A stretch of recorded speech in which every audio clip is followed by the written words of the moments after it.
बिहार चुनाव में जनसुराज पार्टी की करारी हार के बाद फाउंडर प्रशांत किशोर यानी पीके ने पहली बार मीडिया के सामने आकर हार की जिम्मेदारी ली।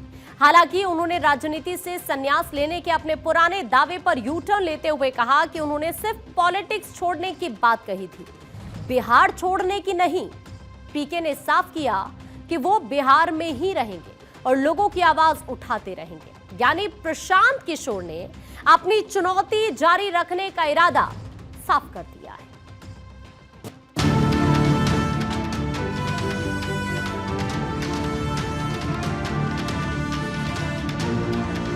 बिहार को सुधारने का प्रयास करके कोई गुनाह कर दिया है और आप लोग आए हैं हमारा यहाँ पर पोस्टमार्टम करने।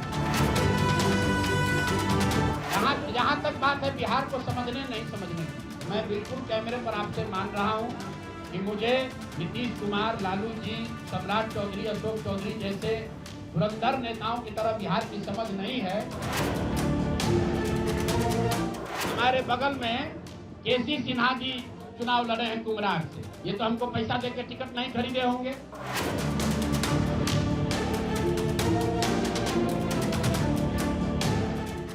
जनसुराज पार्टी के फाउंडर प्रशांत किशोर बिहार विधानसभा चुनाव में हार के बाद पहली बार मीडिया से मुखातिब हुए।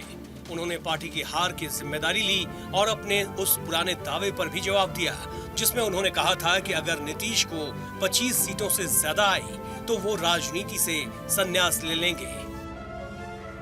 आपने कहा था कि 25 से ज्यादा आएगा तो आप संन्यास ले लेंगे। तो भैया किस पद पर हैं जिससे मैं इस्तीफा दे दूं? अगर किसी पद पर हैं, ये तो नहीं कहा था कि बिहार छोड़कर चले जाएंगे, बिहार में रहेंगे और राजनीति नहीं। बिल्कुल बिल्कुल, अरे भाई बिल्कुल, एक मिनट, बिल्कुल राजनीति छोड़ देंगे। राजनीति छोड़े हुए हैं, हम तो राजनीति करते ही नहीं हैं, लेकिन ये नहीं कहा है ना कि बिहार के लोगों की बात कहना छोड़ देंगे। प्रेस कॉन्फ्रेंस के दौरान कई बार ऐसा हुआ जब प्रशांत किशोर की झुंझुलाहट साफ दिखी, लेकिन उन्होंने सभी पत्रकारों के सवालों का जवाब देना बंद नहीं किया। वो लगातार सवाल का जवाब देते हुए अपनी बात रखते रहे। हमसे गलती हो सकती है, लेकिन हम लोगों ने गुनाह नहीं किया। आप लोग जो बात कर रहे हैं वो इस अंदाज में बात कर रहे हैं जैसे प्रशांत किशोर ने कोई गुनाह कर दिया, बिहार को सुधारने का प्रयास करके कोई गुनाह कर दिया है और आप लोग आए हैं हमारा यहाँ पर पोस्टमार्टम करने। तो आप लोगों का स्वागत है। रुकिए, एक मिनट रुक जाइए। आप बहुत भारी पत्रकार हैं, 8-9 सवाल कर चुके हैं और लोगों को भी मौका दीजिए, आपका भी सवाल किया जाएगा।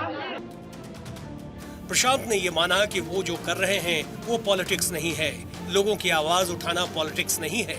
उन्होंने कहा कि ये कभी नहीं कहा कि बिहार के लोगों की बात उठाना छोड़ देंगे।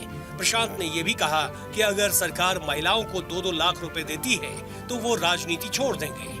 प्रशांत किशोर का दावा है कि बिहार की असली चिंता सरकारी मशीनरी का गलत इस्तेमाल है, जिसमें जीविका दीदियों को मोबिलाइजर के तौर पर इस्तेमाल करना शामिल है। वादा करना एक बात है और किसी को रुपया दे देना दूसरी बात है। पहली बार देश के इतिहास में ऐसा हुआ है कि वोटिंग के पहले 2 दिन पहले, 4 दिन पहले आपको बाजाबता घर बुलाकर 10,000 रुपया दिया गया है और ये कहा गया है कि आप अगर एनडीए को वोट देंगे, नीतीश कुमार को वोट देंगे तो आपको 2 लाख रुपए तक की और राशि आगे मिलेगी। ऐसा इस देश के राजनीतिक इतिहास में पहले कभी नहीं हुआ है। ऐसा कभी नहीं हुआ है कि आचार संहिता के बाद, आचार संहिता लागू होने के बाद आप एक विधानसभा क्षेत्र में 60 से 62 हजार महिलाओं को 10-10 हजार रुपया दे रहे हैं और आप राजनीतिक सुचिता की बात करते हैं, ये बात उचित नहीं है। बिहार चुनाव में जनसुराज पार्टी 238 सीटों पर लड़ी थी, जिसमें 236 कैंडिडेट की जमानत जब्त हो गई। हालांकि जनसुराज को 3.4%, जबकि बीएसपी और एआईएमआईएम को 2% से कम और सीपीआई माले को 3% से कम वोट मिला है।